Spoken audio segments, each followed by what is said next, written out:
Que a graça de Deus, o amor do Pai e a companhia do Espírito Santo esteja com cada um de nós nesse momento onde vamos meditar na sua santa palavra. Vocês perceberam, nós acabamos de fazer a leitura do Evangelho de Marcos, logo no prólogo, nos primeiros versículos.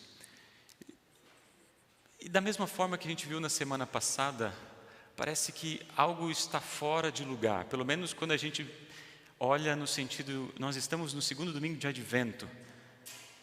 E como a gente viu na semana passada, Advento significa preparo para esse momento da chegada do nosso Salvador Jesus Cristo, para o Natal. Só que quando a gente olha esse texto do Evangelho de Marcos, que nós escolhemos para meditar no dia de hoje, não tem nenhuma menção a respeito do Natal. Não sei se vocês perceberam isso. Quando a gente coloca em comparação com os outros evangelhos, todos os outros falam do nascimento, falam dos reis magos, falam dos pastores. E aqui, Marcos, ele meio que vai direto ao ponto. Ele fala de uma voz que prepara um caminho e que prepara o caminho para o Senhor chegar. Ele diz no primeiro versículo: a boa notícia que fala a respeito de Jesus Cristo, Filho de Deus, começou a ser dada como o profeta Isaías tinha escrito. Interessante que o início do Evangelho de Marcos, ele cita Isaías, aproximadamente 7 séculos antes da chegada de Jesus, e ali já aponta para a missão de João Batista, que basicamente é preparar o caminho para o Senhor chegar. João Batista era um profeta, assim como Isaías, Jeremias, Daniel e muitos outros que vieram antes dele. Eu até diria que João Batista, ele é muito interessante porque ele é tão fascinante por um lado e tem um tom de mistério no outro. E quando a gente começa a perceber e olhar alguns detalhes da sua vida, a gente vai perceber essas situações. João cumpre aquilo que Isaías já havia dito lá em Isaías 40, pelo menos 7 séculos antes. Diz assim: alguém está gritando, preparem no deserto um caminho para o Senhor, abram ali uma estrada reta para o nosso Deus passar. Quando a gente vai lá para Isaías, a gente vai perceber que ali tem um contexto muito específico. O povo de Deus está passando por um deserto, não literalmente, eles não estão vivendo no deserto, mas eles estavam vivendo como escravos da Babilônia, ou seja, estavam longe de casa, longe dos seus lares, passando por aflições e dificuldades. E é nesse momento ali no capítulo 40 que Deus promete libertar o seu povo, e ele diz, versículo 1, consolem o meu povo, falem carinhosamente aos moradores de Jerusalém e digam-lhe que já terminou a sua escravidão e que os seus pecados foram perdoados. 7 séculos antes, Deus, através do profeta Isaías, já deixa claro o que essa voz vai produzir em nossos corações. Primeiro, escancarar a realidade da nossa vida e do nosso pecado, mas também apontar para aquele que vem nos dando o perdão. Por isso, João Batista é um personagem muito importante dentro dessa narrativa bíblica. A pergunta que vai então guiar nesses nossos próximos minutos de reflexão é: o que essa mensagem de João Batista nos ajuda a estar preparado para a chegada de Jesus? Como é que nós então podemos hoje utilizar essa mensagem do Evangelho de Marcos e aplicar para a nossa vida, nos preparar para as dificuldades e para as situações que nós enfrentamos hoje? Então, o propósito desses próximos minutos é tentar responder essa pergunta, utilizando então um pouco e conhecendo um pouco mais a vida de João Batista. Primeira coisa que salta aos olhos quando a gente lê esse texto, são 2 coisas basicamente: a sua vestimenta e a sua alimentação. Não sei se vocês perceberam esses detalhes aqui. As roupas que ele vestia não são comuns para nós. E acredite, também não era comum para aquele tempo. Diz o texto bíblico que João Batista ele vestia roupas de pelos de camelo e um cinto de couro. É muito interessante essas características, porque quando a gente olha com atenção, isso volta ao tempo do profeta Elias. Elias se vestia dessa maneira, com roupas de pelos de camelo e cinto de couro. E é muito interessante também, porque assim como a gente viu agora pelo profeta Elias, que dizia que antes da chegada do Messias, do Cristo, viria alguém que prepararia o caminho. Isso aconteceu 7 séculos antes. Então já se tinha e já se sabia que alguém viria antes de Jesus preparar o caminho. E o segundo aspecto que estava dentro da cultura da época, aquele que viria seria alguém parecido com Elias. Não salta aos olhos de vocês que quando João ele decide vestir-se dessa maneira, ele não está dizendo, prestem atenção na mensagem que eu vou dizer para vocês? Chama atenção. O segundo aspecto desse primeiro ponto é aquilo que ele se alimentava. Imaginem vocês, daqui a 2 ou 3 semanas, vocês estão preparando a ceia de Natal e vocês dizem para sua esposa, seu marido, sua família, hoje nós vamos pensar em algo diferente. Vamos preparar um prato belo de gafanhotos com aquela pitada de mel do mato. Delícia, né? Ninguém imagina comendo dessa maneira. E também não está aqui para nos dar dicas de culinária, da maneira como, nem como a gente deve se vestir ou a dieta que a gente deve ter. Mas é tão interessante essas características, elas são tão chamativas que ajudaram os primeiros ouvintes a perceberem, opa, ele está dizendo algo diferente. Espera aí, vamos olhar com mais atenção para a sua mensagem. Apesar da sua simplicidade, ele tinha um conteúdo profundo.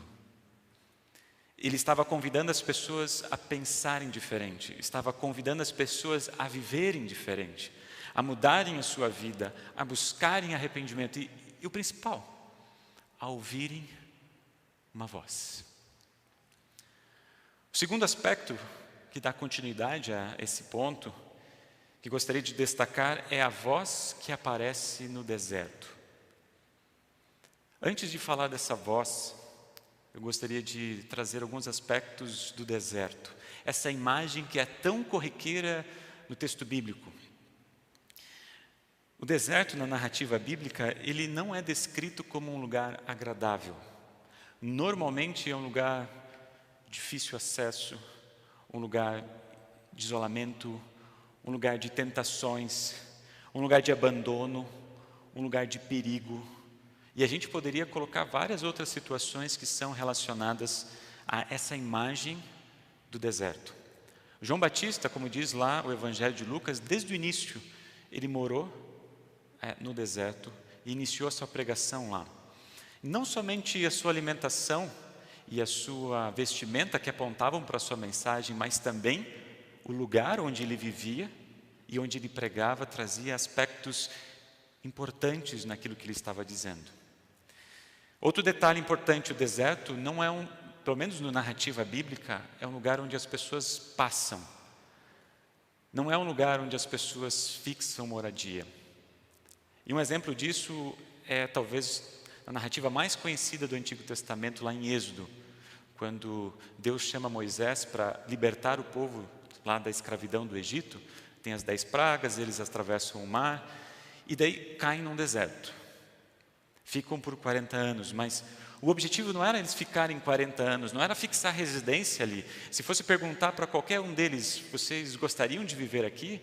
Eles falaram, não, de forma alguma, porque eles estavam na expectativa de chegar à terra de Canaã, que como na descrição bíblica é a terra que emana leite e mel, uma terra boa. Eles estavam nessa expectativa, só que iria durar 2 anos apenas, mas em virtude da desobediência do povo, levou 40 anos. E se não fosse a presença de Deus pela nuvem, não sei se vocês lembram da história, que ia com eles dia e noite para conduzir no caminho, eles não teriam nenhum básico, como água, como alimento. Até isso Deus precisou providenciar para que eles pudessem sobreviver. Mesmo assim, tem uma voz que grita no deserto. Mesmo a partir de tantas histórias bíblicas que refletem a respeito do deserto, tem uma voz que fala no deserto. Eu fico perguntando, por que será? Por que será? Fiquei pensando sobre isso e talvez a gente pode dizer que nós vivemos no deserto. A caminhada aqui neste mundo é uma caminhada no deserto. Basta olhar ao nosso redor, basta olhar para a nossa vida, para o pecado que nós fazemos, para a realidade que nós encontramos nesse mundo perverso, nesse mundo mau que está diante de nós. Nós vivemos no deserto, nós estamos caminhando nesse deserto. E como cristãos, a gente não quer fixar moradia aqui, porque a gente tem nossos olhos fixos naquilo que Deus tem preparado para nós. Como filhos de Deus, nós aguardamos morar na casa celestial. A maneira como o apóstolo Paulo coloca, um lugar que é incomparavelmente melhor. É incomparavelmente melhor. Não tem comparação para aquilo que vai vir. E um exemplo disso é quando a gente vai em Apocalipse, que fala a respeito do novo céu e da nova terra. Não diz o que vai ser, diz somente o que não vai ser.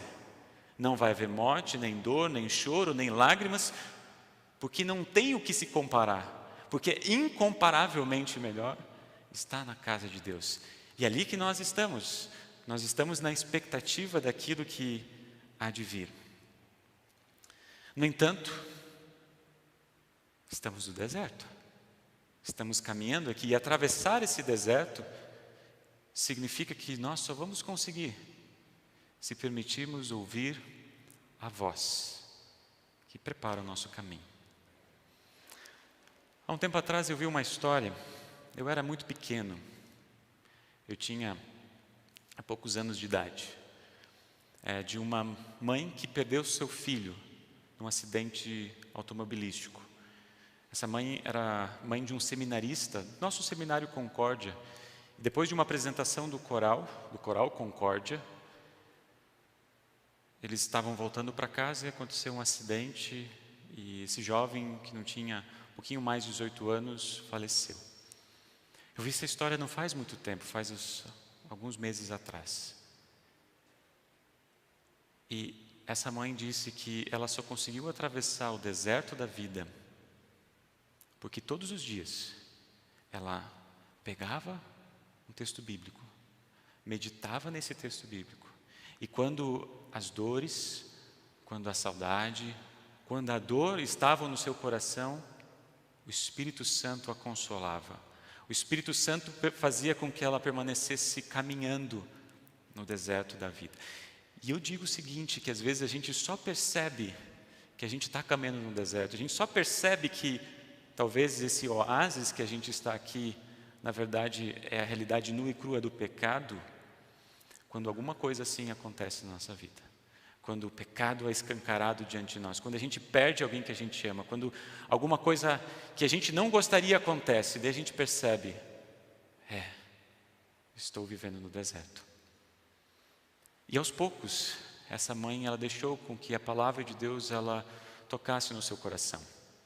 Aos poucos, ela permitiu que não precisasse lidar com a dor sozinha, tendo que achar o caminho sozinha. Ela deixou que o Espírito Santo a conduzisse, a voz da palavra pudesse guiar os seus passos. E assim se passou várias décadas. E assim hoje ela está, não sem saudade ou sem lembrar do que aconteceu, mas certo de que a voz da palavra de Deus continua guiando a sua vida até o fim, a voz do eterno Rei.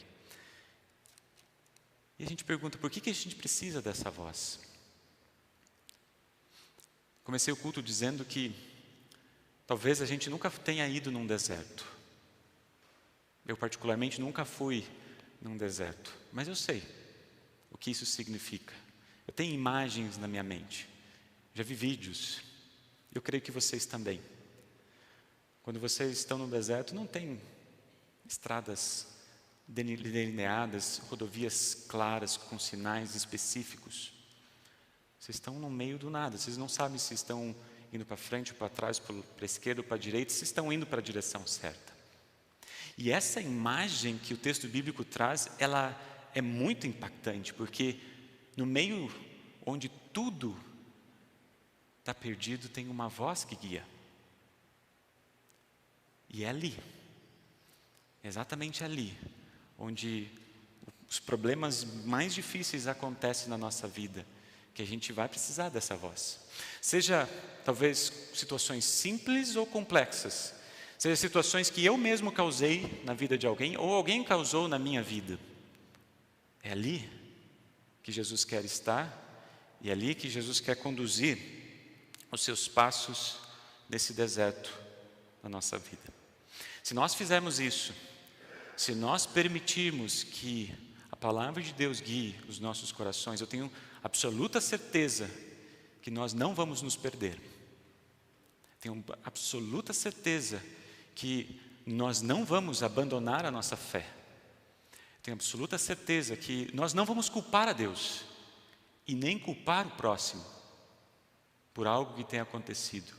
Nós vamos encarar sim a realidade, vamos encarar sim a nossa vida, vamos dizer sim, eu senti na carne uma dor terrível, mas eu sei que meu Jesus guia os meus passos e me conduz para a casa celestial. Essa voz, queridos, não é de João Batista. Essa voz é daquele que vem. João Batista apenas apontou para essa voz. Apontou para o rei. Isso chega ao terceiro ponto, o terceiro e último ponto que eu gostaria de destacar nesta manhã. João Batista diz em nosso texto: depois de mim vem aquele que é mais poderoso do que eu, e eu não mereço a honra de abaixar e desamarrar as correias das sandálias dele. Eu batizo vocês com água, mas ele os batizará com o Espírito Santo. Jesus aponta para aquele que está vindo. E por mais simples que isso possa parecer, essa é a sua mensagem. A sua mensagem é a voz viva de Deus. A sua mensagem é a palavra encarnada. A sua mensagem é o próprio Jesus Cristo. E ele diz: Jesus veio para batizar com o Espírito Santo. O que significa isso? O batismo com o Espírito Santo, ou do Espírito Santo, nada mais é do que dizer: Deus vem. Deus vem. Deus veio no meu batismo, Deus continua vindo na palavra, na ceia, no batismo. Deus continua vindo na minha vida, criando fé, fortalecendo a nossa esperança, consolando nas angústias, dando ânimo nas aflições e nos conduzindo à casa celestial.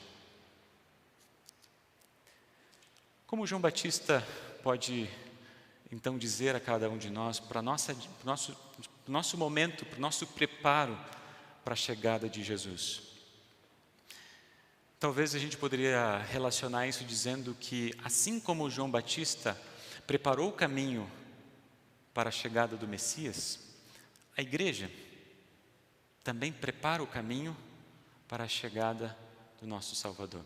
Mas igreja aqui, eu não digo estrutura, igreja eu não digo denominação, igreja eu falo a palavra de Deus, a voz que proclama, que anuncia, que diz ao nosso coração: seus pecados estão perdoados. A palavra de Deus que batiza em nome do Deus triuno, aonde nós podemos celebrar a ceia do Senhor, onde nós podemos festejar com anjos e arcanjos e toda a companhia celeste aquilo que Ele tem realizado por cada um de nós. É na igreja, nessa igreja, que Deus vem. E Deus aponta para Jesus, para o Cordeiro de Deus que tira os pecados do mundo. Essa igreja, ela sempre será esse advento, essa vinda de Jesus aos nossos corações. Para a igreja sempre é tempo de refletir sobre as aflições desta vida, mas apontar para a esperança. Sempre é tempo de a gente refletir sobre o nosso pecado, mas também mostrar a graça. De revelar a lei, mas também o Evangelho. Dizer que enquanto estamos vivendo aqui, já estamos na graça, já estamos vivendo antecipadamente as promessas de Deus, mas ainda aguardamos essa expectativa futura de chegar no novo céu e na nova terra. Eu comecei dizendo que talvez João Batista não teria muito a nos contribuir para nós quando a gente pensa nessa preparação para o Natal. mas talvez eu esteja errado. Talvez a forma que João Batista viveu, as suas vestimentas, a sua alimentação, até mesmo o lugar onde ele estava, fez com que a gente também olhasse de uma forma diferente, não para ele, mas para aquele que vem, para o Jesus, o Salvador, que traz perdão, vida e salvação a cada um de nós. Talvez, por causa dessa mensagem de João Batista, alguns vão reconhecer hoje que também estão vivendo num deserto e precisam de ajuda. Talvez o Espírito Santo hoje vai conduzir o coração de alguns para não confiar em si mesmo, não confiar naquilo que faz, mas confiar naquilo que Deus nos dá. Talvez alguns hoje vão se permitir, a partir de agora, ouvir a palavra de Deus. Talvez alguns vão se permitir a ouvir a voz de Deus, deixar com que essa voz guie os seus passos, o leve ao arrependimento, o leve a uma vida de perdão. Talvez hoje seja a oportunidade de muitos, ou que estão nos assistindo, ou de alguém que esteja aqui presente, de perceber que temos mais uma oportunidade de reconhecer e de viver o Salvador em nossas vidas. Talvez João Batista seja extremamente relevante nesse nosso preparo para o Natal. Não somente para o dia 24 e 25, longe disso, mas para o restante das nossas vidas. Porque enquanto nós esperamos, enquanto nós aguardamos, nós temos a palavra que vai guiar os nossos passos, vai guiar a nossa vida, vai guiar nossas escolhas para nos conduzir para o seu lar, para a casa celestial. Lembrem-se, esse deserto aqui é passageiro, mas aquele que há de vir é eterno.